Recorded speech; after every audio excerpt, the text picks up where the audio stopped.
आज हम बात करने जा रहे हैं रूस और यूक्रेन के बीच चल रहे उस भयंकर, विनाशकारी और अंतहीन युद्ध की, जो थमने का नाम नहीं ले रहा।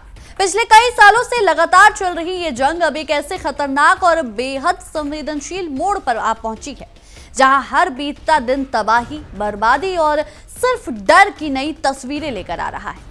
अंतर्राष्ट्रीय स्तर पर कई बार शांति वार्ता की कोशिशें हुई, कूटनीतिक रास्ते तलाशने के लंबे चौड़े दावे किए गए, लेकिन जमीनी हकीकत यह है कि युद्ध का मैदान रोज नए बारूद से धधक रहा है और बेगुनाह लोग अपनी जान देकर इसी भारी कीमत जो है वो चुका रहे हैं। एक बार फिर रूस ने यूक्रेन पर एक बहुत ही भीषण, घातक और रणनीतिक रूप से योजनाबद्ध हमला किया है। रूस की मिसाइलें यूक्रेन की राजधानी कीव समेत कई बड़े और प्रमुख शहरों को पूरी तरह से दहला चुकी हैं। आसमान से बरसती क्रूज मिसाइलों और अति आधुनिक तेज रफ्तार बैलिस्टिक मिसाइलों ने एक ही झटके में कई रिहायशी इलाकों, ऊर्जा प्रतिष्ठानों और रणनीतिक इमारतों को निशाना बनाया है। इस हमले के बाद पूरे इलाके में अफरा तफरी, चीख पुकार, दहशत और खौफ का माहौल बना हुआ है। सड़कों पर गूंजते सायरन की भयानक आवाजें, आसमान में तैरता काले धुएं का गुबार और मलबे में तब्दील होती ऊंची ऊंची इमारतें इस बात की गवाही दे रही हैं कि वहां के हालात कितने भयानक हो चुके हैं। लेकिन इस पूरे घटनाक्रम में सबसे हैरान करने वाली और चौंकाने वाली बात पता है क्या है? इस भयंकर मिसाइल हमले से ठीक कुछ घंटे पहले ही यूक्रेन के राष्ट्रपति वोलोदिमीर ज़ेलेंस्की ने खुद पूरी दुनिया के सामने आकर इस बात की आशंका जताई थी। उन्होंने सार्वजनिक तौर पर मीडिया में आकर चेतावनी जारी की थी कि रूसी राष्ट्रपति व्लादिमीर पुतिन की सेना एक बहुत बड़े और सिलसिलेवार हमले की पूरी पटकथा लिख चुके हैं और आज रात कुछ बहुत ही खौफनाक और जानलेवा होने वाला है। और वही हुआ। ज़ेलेंस्की की जताई हुई आशंका 100% सच साबित हुई। रात के सन्नाटे में रूस की तरफ से एक साथ दर्जनों घातक मिसाइलें दागी गई। इन हमलों ने केवल राजधानी कीव को ही नहीं बल्कि यूक्रेन के डिनिप्रो और क्रीवी रेह जैसे बेहद अहम औद्योगिक, आर्थिक और रणनीतिक शहरों को भी भारी नुकसान पहुंचाया। कीव के स्थानीय सैन्य प्रशासन और अंतर्राष्ट्रीय समाचार एजेंसियों की रिपोर्ट्स के मुताबिक इस ताजा हमले में राजधानी कीव में कम से कम एक नागरिक की जान जा चुकी है, जबकि दर्जनों लोग गंभीर रूप से घायल बताए जा रहे हैं। कई रिहायशी इमारतों की खिड़कियां उड़ गई, गाड़ियों में आग लग गई और मुख्य पावर ग्रिड को भारी नुकसान पहुंचा। यूक्रेनी वायुसेना ने हमले के तुरंत बाद पूरे घटनाक्रम का विवरण साझा किया। उन्होंने बताया कि रूस ने अपनी लंबी दूरी के रणनीतिक बॉम्बर विमानों का इस्तेमाल करते हुए हवा से दागी जाने वाली क्रूज मिसाइलों की कई लहरें एक के बाद एक यूक्रेन की तरफ भेजी। पहली लहर के तुरंत बाद ही पूरे कीव में एयर डिफेंस सायरन बज उठे और यूक्रेनी सेना की एयर डिफेंस मिसाइलें रूस मिसाइलों का हवा में ही मार गिराने की कोशिश करने लगी। लेकिन चारों तरफ धमाकों की आवाजें आने लगी और आसमान बारूद की रोशनी से भर गया। लेकिन मुसीबत यहां खत्म नहीं हुई। क्रूज मिसाइलों की शुरुआती लहर के ठीक बाद यूक्रेनी वायुसेना को अपने रडार पर एक और बहुत बड़ा खतरा दिखाई दिया। उन्होंने तुरंत आपातकालीन चेतावनी जारी की कि और भी ज्यादा घातक बैलिस्टिक मिसाइलें बेहद तेज रफ्तार से कीव शहर की तरफ बढ़ रही हैं। बैलिस्टिक मिसाइलों की रफ्तार इतनी ज्यादा होती है कि उन्हें एयर डिफेंस सिस्टम में हवा में ही रोक पाना मुश्किल और चुनौतीपूर्ण होता है और यही वजह थी कि चेतावनी जारी होते ही पूरे शहर में हड़कंप मच गया और लोग बदहवास होकर इधर उधर भागने लगे। हालात की गंभीरता को देखते हुए कीव के मेयर ने तुरंत प्रेस कॉन्फ्रेंस और सोशल मीडिया के जरिए शहर के सभी नागरिकों से भावुक अपील की। उन्होंने साफ शब्दों में कहा कि हमलों का खतरा अभी टला नहीं है, स्थिति बेहद नाजुक और खतरनाक बनी हुई है। उन्होंने नागरिकों से आग्रह किया कि जो जहां भी है बिना एक सेकंड का वक्त गवाए तुरंत पास के बम शेल्टरों, बेसमेंटों या अंडरग्राउंड मेट्रो स्टेशनों में चले जाएं और जब तक सेना की तरफ से ऑल क्लियर का सिग्नल ना मिल जाए तब तक वहीं सुरक्षित रहे। अब आपके मन में यह सवाल उठ रहा होगा कि अचानक रूस ने इतना बड़ा और तेज हमला क्यों किया? इस हमले की टाइमिंग और इसका असली मकसद क्या है? दरअसल इस हमले से कुछ ही दिन पहले रूस के राष्ट्रपति व्लादिमीर पुतिन ने एक बहुत ही कड़ा और स्पष्ट बयान दिया था। उन्होंने यूक्रेन में चल रहे रूस के इस विशेष सैन्य अभियान को पूरी तरह से सही ठहराया था। पुतिन ने कड़े और सख्त लहजे में कहा था कि रूस ने अपने लिए जो भी रणनीतिक और सैन्य लक्ष्य तय किए हैं वो उन सभी लक्ष्यों को हर हाल में हासिल करके रहेगा। उनके इस बयान का सीधा संदेश यही था कि जब तक रूस की शर्तें पूरी नहीं होती और यूक्रेन उनकी मांगों को स्वीकार नहीं करता तब तक ये जंग रुकने वाली नहीं। अब जरा उस ट्वीट और आधिकारिक बयान पर गौर करते हैं जो राष्ट्रपति ज़ेलेंस्की ने हमले से ठीक पहले दुनिया के सामने रखा था। ज़ेलेंस्की ने लिखा था कि यूक्रेनी एयरफोर्स के कमांडर अनातोली क्रिवोन्स्को ने उन्हें एक बहुत ही गोपनीय और महत्वपूर्ण इंटेलिजेंस रिपोर्ट दी।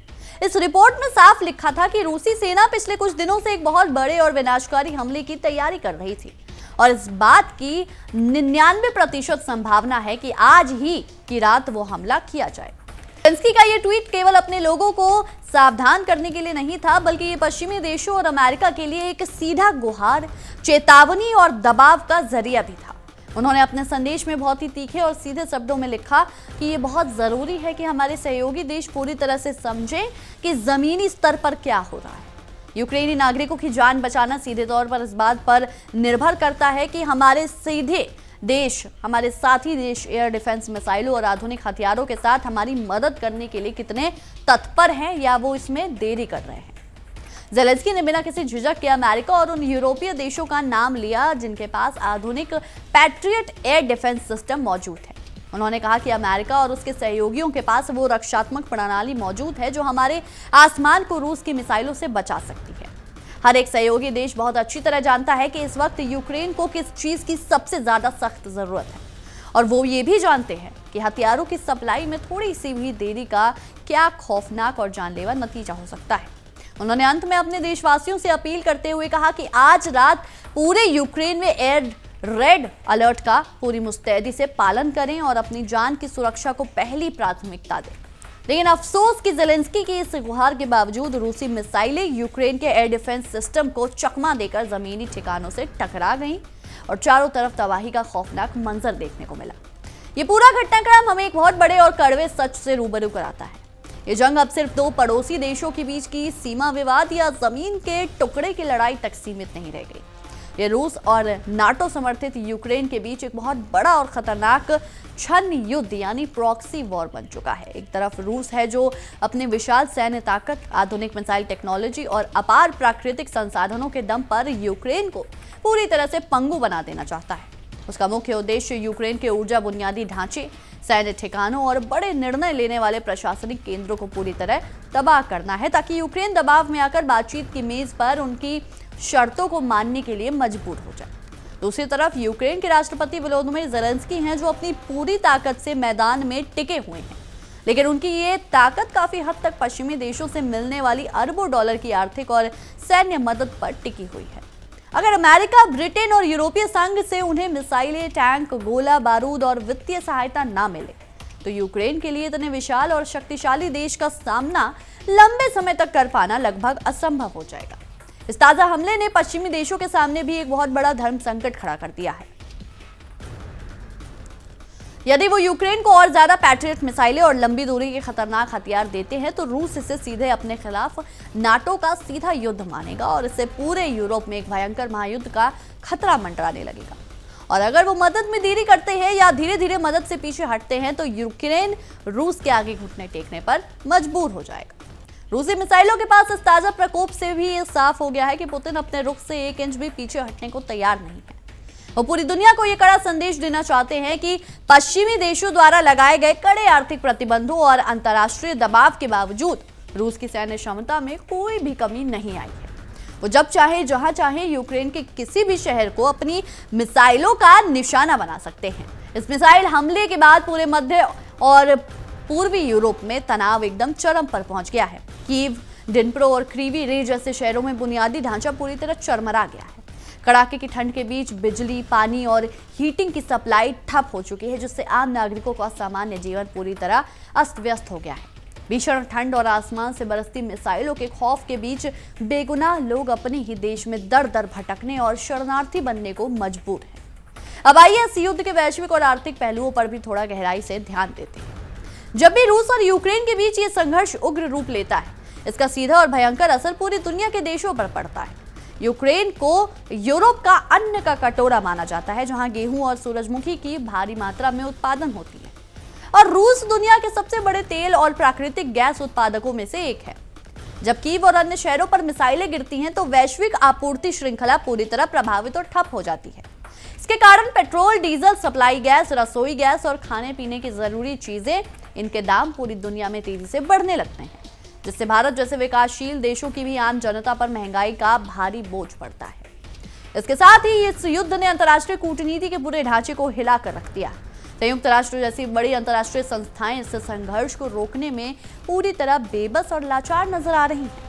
सुरक्षा परिषद में रूस के पास वीटो पावर होने के कारण उसके खिलाफ कोई भी सख्त प्रस्ताव पारित नहीं हो पाता, जिससे वैश्विक शांति स्थापित करने वाली अंतर्राष्ट्रीय प्रणालियों की सीमाएं पूरी दुनिया के सामने उजागर हो चुकी हैं। यूक्रेन के सामने सबसे बड़ी चुनौती ये बनी हुई है कि उनके पास एयर डिफेंस मिसाइलों का स्टॉक तेजी से खत्म हो रहा है।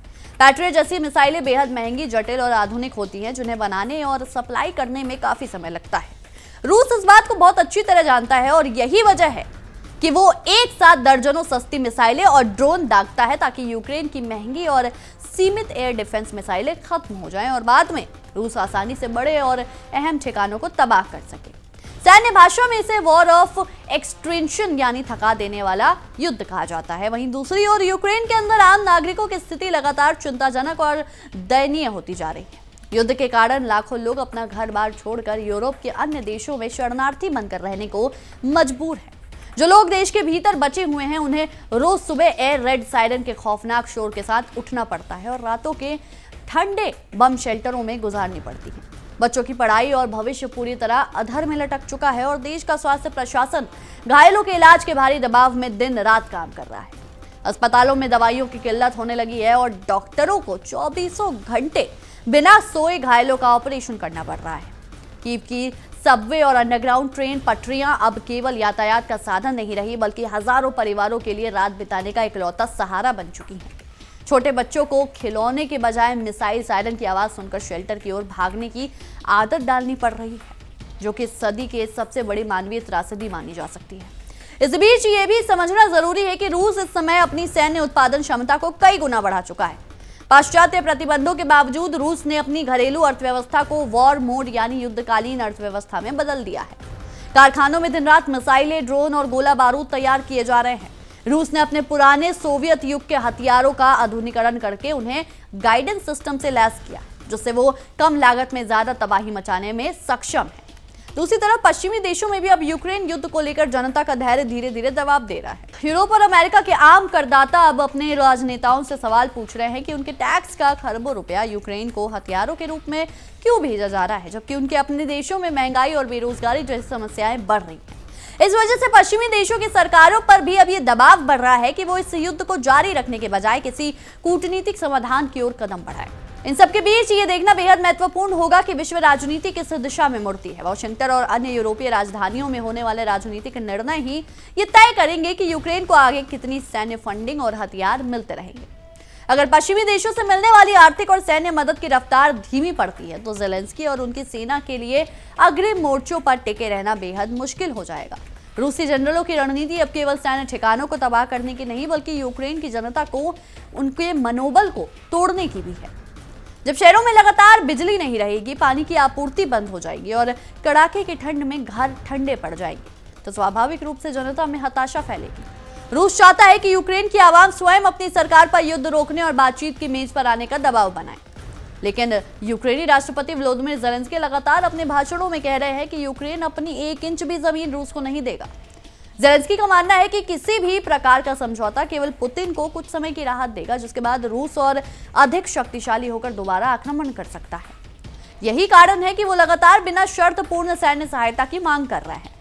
निष्कर्ष तौर पर कीव और अन्य यूक्रेनी शहरों पर हुआ ये ताजा मिसाइल हमला इस बात की बहुत बड़ी चेतावनी है कि यह संघर्ष निकट भविष्य में शांत होने वाला नहीं है।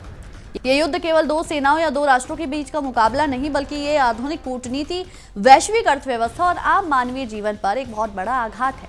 आने वाले दिन इस पूरे क्षेत्र के भविष्य के लिए बेहद निर्णायक होने वाले हैं। आपकी इस स्थिति में इस गंभीर अंतर्राष्ट्रीय मुद्दे पर क्या कुछ राय है, हमें कमेंट सेक्शन में जरूर बताएं। तब तक के लिए देखते रहिए इंडिया डेली 24/7। नमस्कार। देखिए इंडिया डेली 24/7 अब आपके स्मार्ट टीवी पर। इंडिया डेली मौजूद है सभी डिजिटल प्लेटफॉर्म पर लाइव और लगातार। इंडिया डेली 24/7 हर दिन राष्ट्र को समर्पित।